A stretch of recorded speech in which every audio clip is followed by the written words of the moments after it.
So in this video, we're going to be discussing how we navigate AutoCAD 2020. Um, I have my keyboard visible here and my mouse that you guys can see. Um, Not only the commands, but also clicking, how we do these things. So for starters, I want to talk about how you actually move around the screen, how we pan across the screen. The easiest way to do this is with the scroll wheel on your mouse. If you click down on your scroll wheel and hold it, you can move around the screen by moving your mouse, and then if you let go of the scroll wheel, you stop moving. So again, that's a click and hold, move around the screen.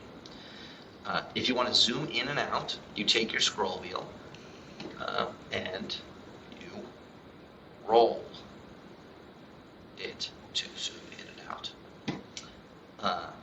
Also, something that's really nice about AutoCAD is if you select a command, and that's like if you hover over a command in the ribbon, it'll give you not only a preview of what the command does, but if you hold for a little bit longer, it'll actually give you an example that shows how the command is used, which is really nice and something not a lot of CAD softwares do.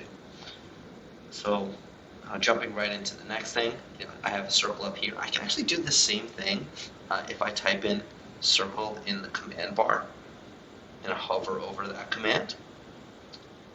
And I can do the same thing if I just type circle in open space, giving the same kind of preview. Now let's say I select circle and I actually drew that circle. One thing you can do to repeat that command of drawing a circle is you can hit the space bar and it'll repeat the most recent command and it'll let me draw another circle.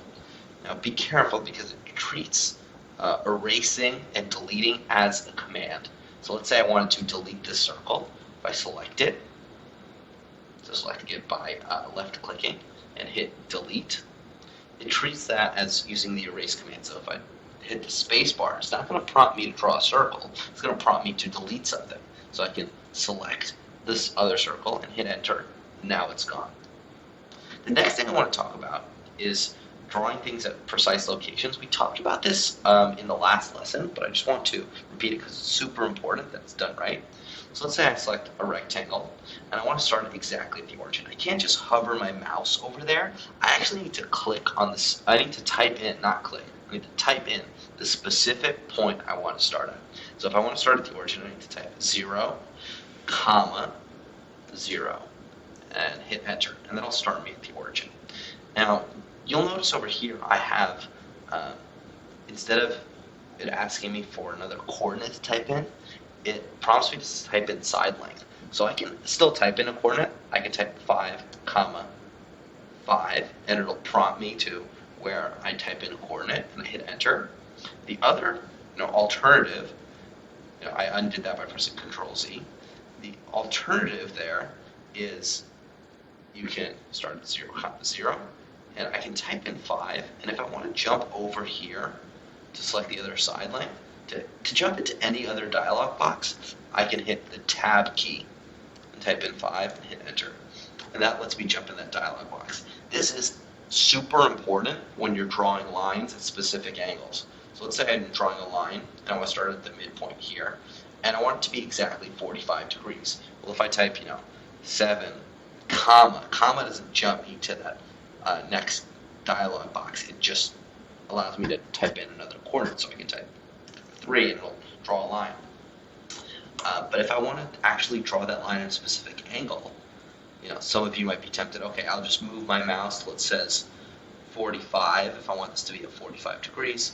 Well, that's no good because it's not exactly 45.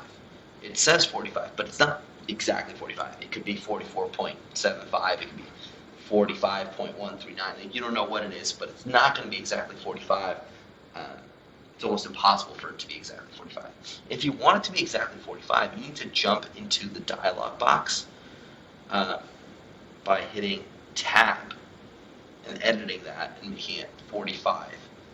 This will make it exactly 45 degrees. I hit enter and I have a line that's exactly 45 degrees.